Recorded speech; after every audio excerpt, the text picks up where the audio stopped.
really cute. Hello. It's happening. We're live on Facebook. We are here. Hey, smart girls. We're here with Jessie Mueller. She is the lead in the new musical Waitress. And we're so excited to be sitting down with you. Thanks for having me. Oh my gosh, of On course. a show called Smart Girls. Yeah, I because feel privileged. you seem like a really smart girl. We've only been talking for a couple minutes. Thanks. We'll see what happens as we continue. So for anyone who doesn't know much about the show, because it's only been open for a couple months, tell us about Waitress and about playing Jenna. Well, Waitress is based on a film of the same name that was written and directed by Adrian Shelley. And it's the story of this small town, a diner there, and mainly about a waitress who works at this diner, and she's not in a great marriage, and things are happening in her life, and she kind of gets to this point where she thinks, how did I get here? She feels completely stuck, and then it's really sort of through the sisterhood of her friends at the diner and some sort of interesting people she meets along the way that she kind of has a breakthrough in her life. Beautiful. And there's lots of pies involved. I mean, we were lucky enough to have some time with Stacey Donnelly, the pie consultant earlier, so we know all about the pies. Is this the first time you've worked on a project that originated in a different form? Like, what has it been like working on? Of April. Wow, so it's quite a process, and it sounds like it can take a few years. Oh yeah, to actually sometimes developing new musicals, I would say, I don't know, like, what do I know? But what I've heard is like somewhere between usually like 5 to 7 years to like really develop a musical, and the amount of work that goes into it, and all the people that are involved, like especially with our show. We joke sometimes that it's props on props, the musical. Like, we have so many, because it literally takes place in a restaurant, in a diner. So we have so many props. We have so many coffee mugs. We have so many pies. It's like where you put your fork on stage, like, affects someone's scene, and then someone has to pick it up and put it off stage. So, like, our crew is so amazing and essential, and we have our band on stage, and they're so essential to the action and the way that the way we make the music, and so it's quite a process, and everybody is a part of that. And that's one of the things I love about theaters. Like, you are very much in touch with all the people that are making it work. Like, It's incredibly collaborative. It's incredibly collaborative, and everybody really is in the same room pretty much making it happen day to day. So it's cool. It's very unique in that respect, I'd say. Yeah, and I think you're clearly spending so much time with these people that they become your family. And Oh, absolutely. Yeah. And it's really nice when you like everyone and everybody gets along. But it is. It's like a family. You know what I mean? Sometimes you have those days where not everybody is getting along, but like you make it work. Yes. And you have to learn how to work together. I think that's such a big part of being in theater, and at least what I do is so much of it is like all that stuff you learned in preschool about like play nice with others and don't run with scissors and like be agreeable. That stuff all really applies. Yeah. And awesome. Bring them on. Questions, keep bringing them. Caitlin would like to know favorite hobbies or things to do in your day off. Oh, Caitlin. Well, it's like pour more tea. What do I like to do? Lately, I like to sleep. I guess it's not really a hobby. It's a pretty boring one. But no, I like to. It was funny, we were talking about Carrie Russell. I just recently started watching The Americans, so I'm kind of obsessed with it now. I've heard it's great. So I'm playing spy by day, watching that, and waitress by night. I like to be outside. I like to get out of the city when I can. So even if it's just like a little day trip to go somewhere pretty where there's trees and sort of just get out of the hustle bustle of the city. But yeah, I'm not super productive when I'm not working right now with this show. Like I really do need to rest. It's different with every show, but yeah. You're doing a lot, so We're running around a lot. Yeah. You know, baking a lot of pies. baking a lot of pies. I don't really bake on my time off. I don't blame you. So this is not your first big starring role on Broadway. You played Carole King in Beautiful, and you won a Tony for it. That must have been pretty cool. That's pretty cool. And I got to meet Carole King. Like, what? It still sounds weird when I say it. We love her. Because it doesn't sound like my life. But yeah, all that really happened. That's pretty amazing. It was, it was incredible. It was life-changing. It really was. And I look back on that experience, and I'm just so grateful because it of the people I got to meet and the work I got to do, the exposure that it gave me was unlike anything I'd ever experienced. So. Yeah, pretty incredible. And I'm sure. So when you were a little girl, like, at what point did you know both of your parents are actors, right? Mm-hmm. So did you always sort of know that this is what you wanted to do? Like, when did the spark sort of ignite in you that you were like, I want to be in musical theater, I want to act, I want to sing, I want to pursue this as my career? That's my thing. I think it was early on, because I remember going to shows because my parents were actors. Like going to shows they were in when I was really, really tiny, and being kind of fascinated with it, being fascinated by like seeing the actors and meeting the actors because they were all my parents' friends, and sort of seeing the transition of like the people I saw on the stage and then the people walking out of the stage door. So I had an understanding that it was like of the magic of it, but I think also the job of it, like the day-to-day of it, which I'm really grateful for. And then I think, but I was like tiny. I think, I'm trying to remember when I saw a production of Gypsy when I was really little. I think it was probably like, I might have been like 6. And then I was obsessed with the strippers. I thought that was the coolest thing ever. And I was like, yeah, I want to do that. I mean, I didn't want to be a stripper. I want to be a stripper. Mom, I want to be a stripper. But I was really, I'm just going to say this is totally antithetical for everything we're going after for this interview. No, there was just something about it. Like, they had the best outfits and the most attitude. And, like, I was entranced by it as a 6-year-old. And confidence. But, yeah, I think, but then later on, I think because I lived with parents who were actors, I got sort of a healthy dose of reality about what it's sort of like, and that you sometimes have work and you sometimes don't have work, and sometimes you're waiting tables, sometimes you're broke, and that's a very inevitable part of it. And then by the time I sort of thought, well, do I want to do this for a career? Like, should I study this in school? I was very trepidatious, but I didn't. By that point, I didn't really have a great backup plan. It wasn't like I had. Like I loved science or I wanted to go into, I don't know, something more practical. So I think it was really my mom that encouraged me. She was like, you're young. If you want to go and you want to study this, do it now. If you want to, hopefully life will be long. If you want to change your mind later and do something else, then you can do it. But now's a good time to do this and try this. So I did. I ended up studying musical theater and theater in college at Syracuse University. And then I went back to Chicago. I started working there, and then I came here with a show about 5 or 6 years later. So what was it like making the transition from Chicago to New York? How is the theater scene different there versus here? Well, I feel like my transition was very, very unusual. I felt like I sort of got the Cinderella treatment. I auditioned for a show in Chicago that was going to come here, On a Clear Day You Can See Forever, a revival of that, with Harry Connick Jr., who became sort of like a mentor to me, and I feel like I learned so much from him.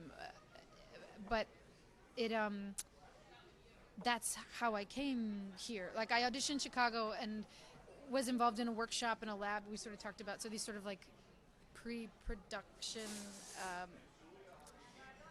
creations of the show, and then came here. They gave me the part, came here, did the show, but then the show didn't last. So I had come here, was living here, working, and then the show closed, and I was freaked out, and I didn't know what I was going to do. I didn't know whether I should go back home to Chicago or stay here. And I just started auditioning again, and I got cast in another thing, and then I got really lucky, and I kept working from there. But I think that's very unusual. This is not an easy business to break into. It's not an easy city to live in. No. I remember when I first moved here, because it's hard. I feel like it's hard to even articulate what the differences are. But I remember moving here and being like, "Oh my God, I went to the drugstore today. I'm exhausted." Yes, it's very exhausting to be there. You do one thing, and you're like wiped. It was the weirdest experience. And as far as what's the difference between the communities, I think they're both very tight-knit communities, actually.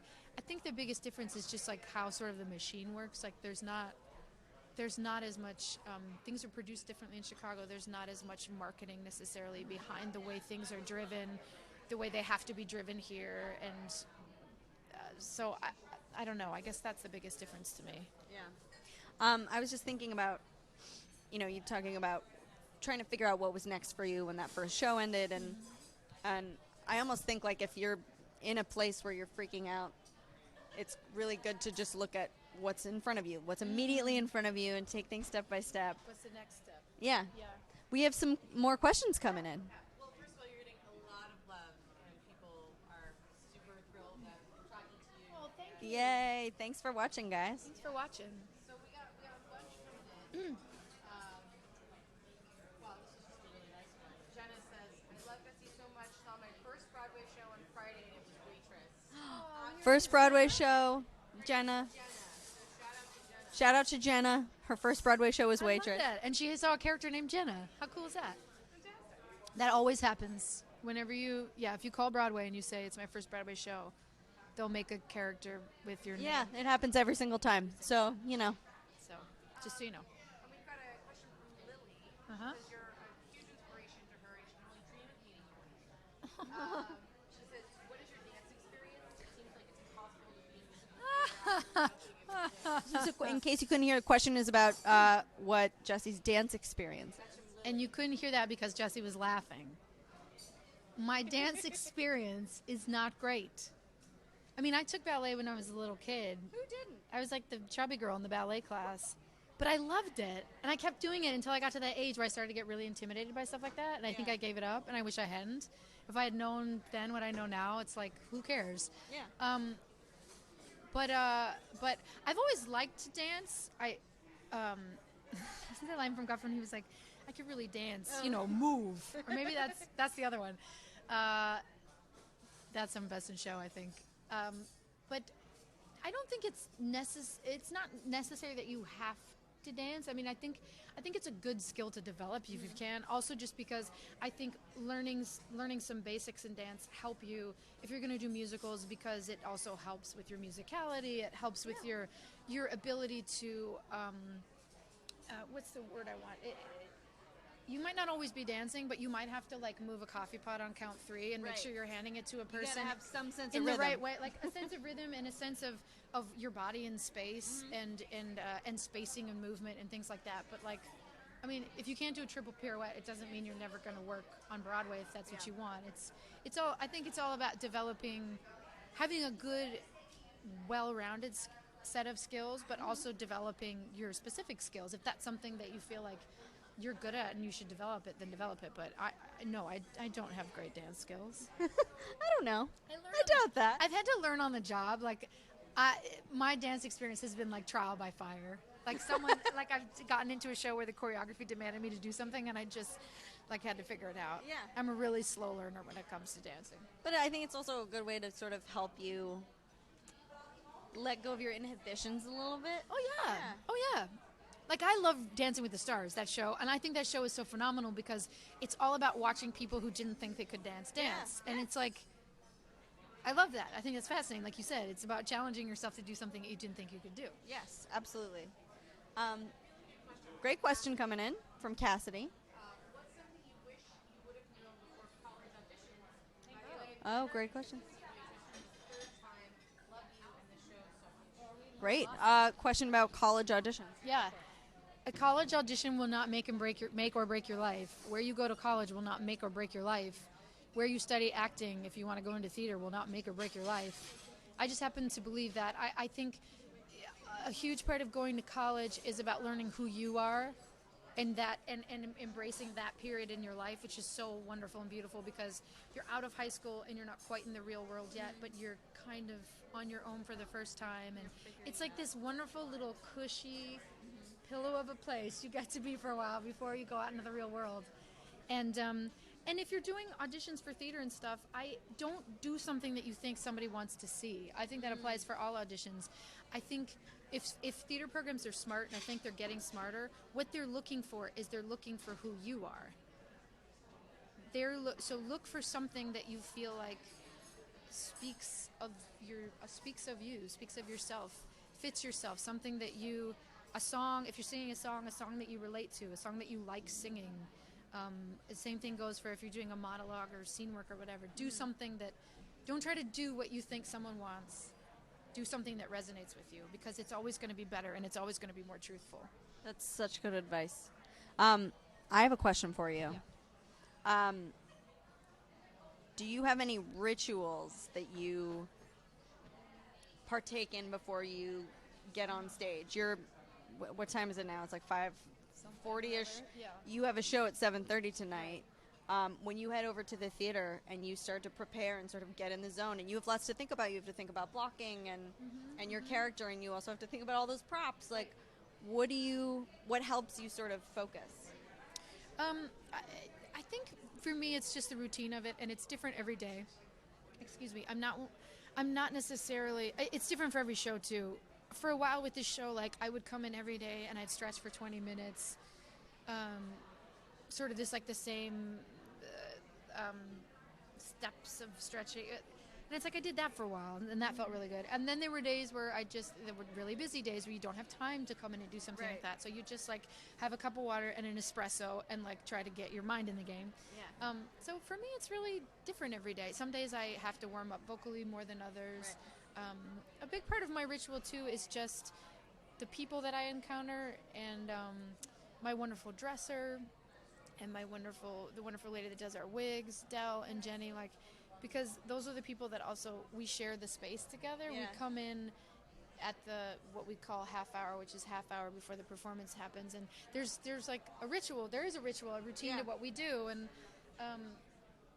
and we start to get to know each other. So that's a big part of it for me, just the interactions with those wonderful women, and then one of the fun things that we do when we get on stage at places is we usually circle up the whole cast, and we get in a circle, like Saved by the Bell style. We put our hands in, and then Eric Anderson, who plays Cal the cook, he usually, sometimes someone else names it, but we usually name a pie for the day. We make up a pie for the day, because in the show there's all these pies named after things. Like I don't want Earl's baby pie or Meet Your Dream chocolate cream pie. So we usually come up with a pie for the day, like if it's somebody's birthday or whatever. And then we all repeat it, and we go like hands in and hands up, and then we start. That's Little so things like fun. that. Yeah. I think a big part of it is just checking in with everybody. Yeah. And because when you get in the routine, I'm still learning this. When you get in the routine of doing a show, it's and you know, God bless if you get to do a long running show. It's kind of a weird thing, because you have everybody kind of has to go off and do their own thing and live their own lives and have their own days. But there is that special time we all come together, and you got to check in, because you're all about to get together for this one purpose, and it's good to connect with everybody. Yeah. Do you find that doing live theater has always been more attractive to you for reasons like that, because you're really connecting with these people in real time, versus something like film or TV where, you know, if you don't get it right, you can do it again? This is, you really, you know, live theater is such a different experience. Did you always know that was the kind of acting that you wanted to do? I don't know if I did. I think it was just the kind of acting I was exposed to at first. Right. I haven't done much TV and film. I'd like to, but it does feel very different. One of the things I do love about theater, is that literally live exchange that's happening between. And I feel like not all audiences even know that, but if you're in the audience, like, you are so a part of what we're doing. Absolutely. And we talked about previews earlier but really any audience member, you're never going to see the same show twice, because all of those things affect it. The response from the audience affects what's happening on stage, and you have certain blocking and sort of, what would you even call them? Sort of like guideposts that you're always hitting, but it's a little different from night to night, and that is one of the things I love about it. And to know that you really are connecting and hopefully affecting people in real time is very powerful. Yeah. When you think about it. Yeah, definitely. Have any weird, like, live moments happened in this run of the show to this point? Well, we were just joking about because we have a new cast member coming in who's playing Dawn for a bit, Jenna Ushkowitz. Jenna, tell me how to pronounce your name later. We'll talk. And we were joking because there's this one part in the show where the three waitresses come down stage, and we like flick our aprons. It's a dance moment for me. And we put around, and there's pens. Well, there's all kinds of stuff on our aprons. They're all preset in many different ways. It's like, 3 spoons to the left, down 1 inch with a penny and 6 bills. But we flick it, and I have thrown my pen into the audience before. So we were cautioning her, be like, just be careful. Things like that. I Don't mean, hit happen. anyone I in the hope face. I didn't hit anyone in the eye. I think it was a lady. I'm really sorry if you're watching this. But things like that. I mean, it's funny to me how always at like the quietest moment of the play is when someone in the front row gets their bag of M&Ms Yeah. and decides to eat them, or crush the water bottle, or the Yeah. phone rings. Yeah. Any bad phone moments? Yeah, there have been some bad phone moments. Knock Like, on wood, guys, turn off your phone. knock on wood, I don't think we've had anyone answer the phone. Oh, I would hope not. That's always the word. I've heard some horror stories about that. If someone pick Yeah. up, be like, "Yeah, I can't talk. I'm in a show." Hey, let's take some more questions. So interesting question from Katie. All right, Katie, last question. She says that many Waitress fans wish that you were on social media, but that she really respects and finds it honorable that you choose to stay off of it and focus on staying true to who you are. Oh, thanks. Talk a little bit more about that. It's an interesting question for us. Absolutely. So to wrap it up, in case you couldn't hear, this question was about Jessie's choice to not be on social media. Yeah. Phone drop. It's not like a big life or political statement or anything. It's just for me, in my sanity, I can't have one more thing that I'm checking my phone for. I can't have one more thing that I feel like I just don't think I'm that interesting. Like I understand it as a tool for promotion and marketing and shows and all that, and I don't judge anyone that uses social media, uses it, and some people use it for really, really great purposes, but I think in a lot of ways it's so tempting to use it for reasons and purposes that we should be looking to each other for, like in a live forum. We're and- all guilty of that. yeah. And I just think it's tempting in this day and age, like, to use it for things that in a way that is ultimately not helpful to us and is ultimately not communicative and actually separates us from true communication. And I think the other thing that it does, which I am guilty of, because like I used to be on Facebook, is I didn't have moments where I was just not doing something Yeah. or being Yeah. still or not. Like, I think it's so rare for anybody to just like have a second and be still and not do something, or check in with themselves and how they're feeling, or even feeling crappy. Like at any second, I would also go to the phone and be like, I feel crappy, send me love. And there's nothing wrong with that, but I just think that for me, like, it's better for myself if I use a different forum for that. So I think that's, and I also I couldn't keep up with it. I think It's I really would- hard. It seems really hard. It seems like always a new one more thing. thing to Yeah. do, and I think for my soul, I would get really trapped up in it in a way that wouldn't be good for me. Yeah. So, Well, I respect that, and I respect you. or I'm just lazy. I don't think you're lazy. I think you work very hard, and you're great at connecting with people in real time, like we are right now, and living in the moment. And We try, I, right? yeah. And I'm so excited for you. I can't wait to see the show. And when you're in New York, come see Jessie and Waitress. Come check us out. Yeah. We have lots of pie. Get some pie.